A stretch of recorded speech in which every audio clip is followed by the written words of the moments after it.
ఢిల్లీలో BRS MLC కవిత comments hot topic గా మారాయి. లిక్కర్ కేసులో నిందితులకు బీజేపీతో సంబంధాలున్నాయంటూ చేసిన వ్యాఖ్యలు తీవ్ర దుమారం లేపుతున్నాయి. ఇక నిందితుడు ఇప్పటికే బీజేపీలో చేరాడని, మరో నిందితుడికి బీజేపీ టికెట్ ఇచ్చిందంటూ కవిత వ్యాఖ్యానించారు.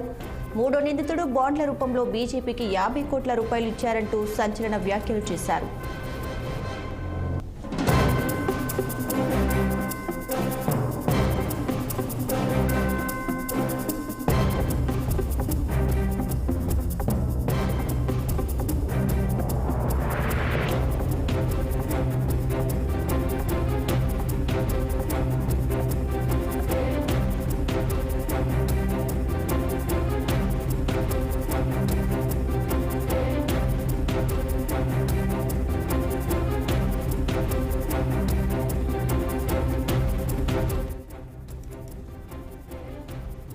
ఢిల్లీలో బీఆర్ఎస్ ఎమ్మెల్సీ కవిత కామెంట్స్ హాట్ టాపిక్ గా మారాయి. లిక్కర్ కేసులో నిందితులకు బీజేపీతో సంబంధాలున్నాయంటూ చేసిన వ్యాఖ్యలు ప్రస్తుతం తీవ్ర దుమారాన్ని లేపుతున్నాయి. ఒక నిందితుడు ఇప్పటికే బీజేపీలో చేరాడని, మరో నిందితుడికి బీజేపీ టికెట్ ఇచ్చిందంటూ కవిత వ్యాఖ్యానించారు. ఇక మూడో నిందితుడు బాండ్ల రూపంలో బీజేపీకి 50 కోట్ల రూపాయలు ఇచ్చారంటూ సంచలన వ్యాఖ్యలు చేశారు ఆమె. One accused has already joined BJP. Second accused is getting a BJP ticket. Third accused has given 50 crores in electoral bonds. This is not a money laundering case. It is a political laundering case. It is a fabricated and false case. We will come out very clean. Jai Telangana. Jai Karnataka. Jai Telangana. Jai Telangana.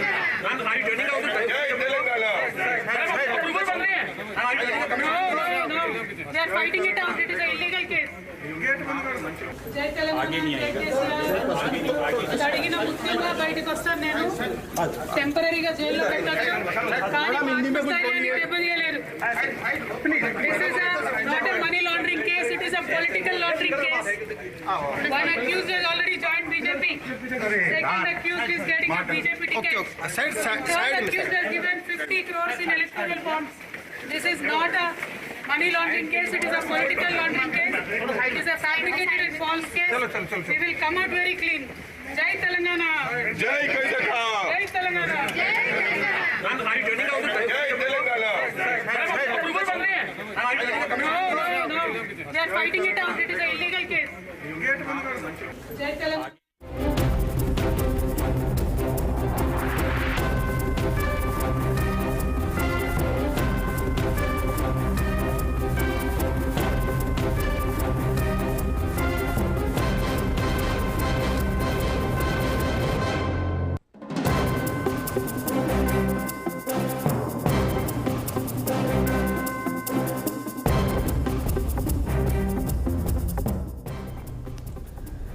Right, ఇక liquor కేసులో అయితే బీజేపీకి సంబంధాలు ఉన్నాయంటూ ప్రస్తుతం అయితే కవిత చేసినటువంటి వ్యాఖ్యలు ప్రస్తుతం దుమారం లేపుతున్నట్టుగా తెలుస్తుంది. సో దీనికి సంబంధించి పూర్తి డీటెయిల్స్ మా political bureau chief Ram live లో అందించడానికి అయితే సిద్ధంగా ఉన్నారు. రామ్, చెప్పండి, కవిత చేసిన ఈ వ్యాఖ్యలపై బీజేపీ స్పందన ఏంటి అసలు? దీపిక, ఏదైతే ఢిల్లీ లిక్కర్ కేసులో అరెస్ట్ అయ్యి ఈరోజు ఈడీ విచారణ ఎదుర్కొంటున్న ఎమ్మెల్సీ కల్వకుంట్ల కవిత ఇవాళ ఎట్టకేలకు ఈడీ కస్టడీ అనంతరం మరో 10 రోజుల పాటు కస్టడీకి అడిగినప్పటికీ కూడా రౌజ్ అవెన్యూ కోర్టు మాత్రం ఆమెకు ఏప్రిల్ 9 వరకు రిమాండ్ విధించింది. ప్రస్తుతం ఆమెను తిహార్ జైలుకు కూడా తరలిస్తున్నారు. అయితే మొత్తం కూడా లిక్కర్ కేసు గత సంవత్సరానికి పైగా ఒకసారి మనం కనుక చూస్తే దాదాపు 15 నెలల క్రితమే ఇదే కేసు విషయంలో సిబిఐ నోటీసులు జారీ చేసి కవితను దాదాపు 7 గంటల పాటు ఇంట్లో బంజారాహిల్స్లోని తన నివాసంలో విచారించింది. ఆ తర్వాత ఢిల్లీలో జరిగిన ఈడీ విచారణకు కూడా అటెండ్ అయింది. ఈడీ విచారణ సందర్భంగా కూడా ఆమె ఈడీ నోటీసులను సవాల్ చేస్తూ సుప్రీంకోర్టుకు వెళ్ళింది. సుప్రీంకోర్టుకు వెళ్ళిన నేపథ్యంలో మహిళను నన్ను ఇంటి వద్ద విచారించాలి, ఈడీ అధికారులు నన్ను ఇబ్బందులు పెడుతున్నారని చెప్పి ఆమె సుప్రీంకోర్టు వెళ్ళిన నేపథ్యంలో అప్పుడు కొన్ని షరతుల నేపథ్యంలో ఆమెకి ఊరట లభించి కొన్ని రోజుల పాటు ఈ విచారణ వాయిదా పడింది. మళ్ళీ ఆ తర్వాత ఈడీ అధికారులే తాజాగా ఈ నెల 15వ తేదీన బంజారాహిల్స్లోని తన నివాసానికి వచ్చి కవితని మధ్యాహ్నం 1:30 సమయంలో వచ్చిన ఈడీ అధికారులు సాయంత్రం 5:30 సమయంలో కవితని అరెస్ట్ చేసినట్టు చూపించారు. ఆ రాత్రే ఢిల్లీకి తరలించి 16వ తేదీ ఉదయం రౌజ్ అవెన్యూ కోర్టులో ప్రవేశపెట్టారు. అప్పుడు 7 రోజుల ఈడీ కస్టడీకి కోర్టు ఇచ్చింది. ఈ నేపథ్యంలో నేను సుప్రీంకోర్టులో కేసు ఒకవైపు ఉండగానే మళ్ళీ నన్ను ఈడీ అధికారులు అరెస్ట్ చేశారంటూ సుప్రీంకోర్టులో పిటిషన్ వేసినప్పటికీ ఆ సుప్రీంకోర్టు కూడా మళ్ళీ డైరెక్షన్ ఇచ్చింది స్పష్టంగా నువ్వు కింది కోర్టులోనే తేల్చుకోవాలి అని చెప్పి ధర్మాసనం ఇచ్చిన సూచన మేరకి ఆమె పాత పిటిషన్ను ప్లస్ తాజాగా ఇచ్చిన పిటిషన్ రెండు కూడా ఉపసంహరించుకొని ప్రస్తుతం ట్రయల్ కోర్టులో విచారణ పిటిషన్ బెయిల్ పిటిషన్ వేసుకుంది. అయితే ఇవాళ ట్రయల్ కోర్టులో 3 రోజులు ఏదైతే రెండోసారి 3 రోజులు కస్టడీకి ఇచ్చారో ఆ కస్టడీ ముగిసిన నేపథ్యంలో ఈడీ అధికారులు ఈరోజు ట్రయల్ కోర్టులో కవితను ప్రవేశపెట్టారు. కావేరీ బవేజా ధర్మాసనం ముందు ఈ కేసు నడుస్తూ ఉంది. బెయిల్ పిటిషన్పై కూడా విచారణ సాగింది. ఈ విచారణ సందర్భంగా కోర్టుకు వెళ్ళే సమయంలో ఆమె కొన్ని కీలక వ్యాఖ్యలు చేశారు. ఇది మనీ లాండరింగ్ కేసు కాదు, పొలిటికల్ లాండరింగ్ కేసు ఇది.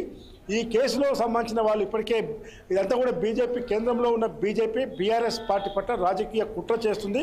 అందులో భాగంగానే నన్ను ఈ కేసులో ఇరికించారు. నేను ఖచ్చితంగా మళ్ళీ త్వరలో నన్ను తాత్కాలికంగా జైలుకి పంపొచ్చు, నేను మళ్ళీ త్వరలో జైలు నుంచి వస్తాను, కలిగిన ముత్యంలా వస్తానని కూడా ఆమె స్పష్టం చేసింది.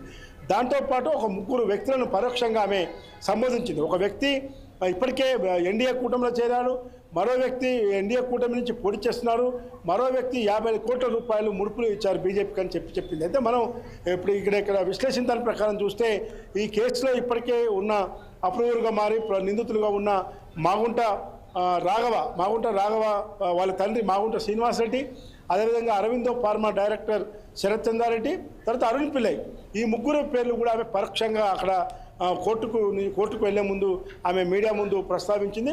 కాబట్టి ఈ కేసులో మరొక కోణం కూడా ఉంది. ఇప్పటికే ఢిల్లీ ఉప ముఖ్యమంత్రి మనీష్ సిసోడియా ఈ కేసులో ఇప్పటికే దాదాపు 1.5 సంవత్సరాల పైగా తిహార్ జైల్లో ఉన్నారు. అదే మరోవైపు మద్యం వ్యాపారి, సౌత్ గ్రూప్ సంబంధించిన మద్యం వ్యాపారి సమీర్ శర్మ అతను కూడా జైల్లో ఉన్నారు. కాబట్టి ఇప్పటికే జైల్లో సమీర్ శర్మతో పాటు మనీష్ సిసోడియాతో పాటు ఇప్పుడు కవిత కూడా తాజాగా తిహార్ జైలుకు వెళ్లాల్సిన పరిస్థితి వచ్చింది.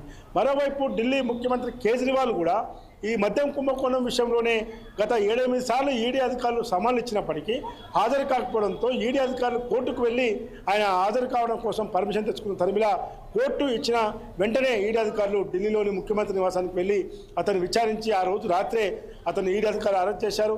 తర్వాత రౌజావిని కోర్టులో ప్రవేశపెట్టారు. 8 రోజుల కస్టడీకి కూడా ఈడీ కస్టడీకి ఇచ్చింది. ఈ నెల 28వ తేదీ వరకు కేజ్రీవాల్ కస్టడీ కూడా ఉన్నది. అయితే ముఖ్యమంత్రిగా హోదాలో ఉన్నాడు కాబట్టి ఆయన జైలు నుంచి అయినా నేను పరిపాలన సాగిస్తాను, ఈడీ కస్టడీ నుంచి కూడా పరిపాలన సాగిస్తానని చెప్పి ఆయన పిటిషన్ వేసుకున్న సందర్భంగా మరోవైపు నన్ను ఈడీ అధికారులు అరెస్ట్ చేశారు, ఎన్నికల కోడ్ ఉంది కాబట్టి అరెస్ట్ చేయదని చెప్పి సుప్రీంకోర్టులో వేసిన పిటిషన్ని ఆయనే మళ్ళీ స్వయంగా విరమించుకోవాల్సి వచ్చింది. మళ్ళీ ట్రయల్ కోర్టుకు వెళ్లాల్సిన పరిస్థితి వచ్చింది. మొత్తం కూడా సౌత్ గ్రూప్లో ఇది దాదాపు మనీ లాండరింగ్ పెద్ద ఎత్తున జరిగింది. దాదాపు 600 కోట్ల నుంచి 800 కోట్ల రూపాయల ముడుపులు చేతులు మారాయని చెప్పి ఈడీ అధికారులు మా వద్ద ఆధారాలున్నాయి, స్పష్టమైన ఆధారాలతోటే మేము కస్టడీలోకి తీసుకుంటాం, అరెస్ట్ చేస్తున్నామని చెప్పి ఈడీ అధికారులు చెప్తా ఉన్నారు. కానీ ఈడీ అధికారుల మీద మాత్రం బీఆర్ఎస్ అటు ఆమ్ ఆద్మీ పార్టీ నేతలు మండిపడుతున్నారు. కేవలం కేంద్రంలో ఉన్న బీజేపీ జేబు సంస్థలు ఇవి కాబట్టే మమ్మల్ని ఈ విధంగా విరికిస్తున్నారని చెప్పి ఆమ్ ఆద్మీ పార్టీ ఎదుగుదలం కానీ తెలంగాణలో బీఆర్ఎస్ పార్టీ ఎదుగుదలం కానీ చూసి ఓర్వలేకనే ఇలాంటి రాజకీయ కుట్రలతో పార్టీలను ఖతం చేయాలని చెప్పి చూస్తున్నారని చెప్పి తెలుస్తూ ఉంది. ఏదేమైనా ఈరోజు కవిత ఈడీ కస్టడీ అనంతరం ట్రయల్ కోర్టులో ప్రవేశపెట్టే సందర్భంగా చేసిన వ్యాఖ్యలు కొంత రాజకీయంగా కూడా తీవ్ర సంచలనాన్ని దారితీశాయని చెప్పనుకోవాలి. ఒక వ్యక్తి ఎన్డీఏ కూటమిలో చేరారు, ఒక వ్యక్తి ఎన్డీఏ కూటమి నుంచి పోటీ చేస్తున్నారు, మరో వ్యక్తి 50 కోట్లు ముడుపులు ఇచ్చారని చెప్పి బీజేపీకి ఆరోపించిన నేపథ్యంలో ఆ 3 పేర్లు తీవ్ర చర్చనీయాంశమైంది. కాబట్టి ప్రస్తుతం ఏప్రిల్ 9వ తేదీ వరకు రిమాండ్ విధించింది కోర్టు. మరోవైపు బెయిల్ పిటిషన్ పైన ఏప్రిల్ 1వ తేదీన ఈరోజు విచారణ ఉన్నది. Deepika. Right Ramulu, thanks for the updates.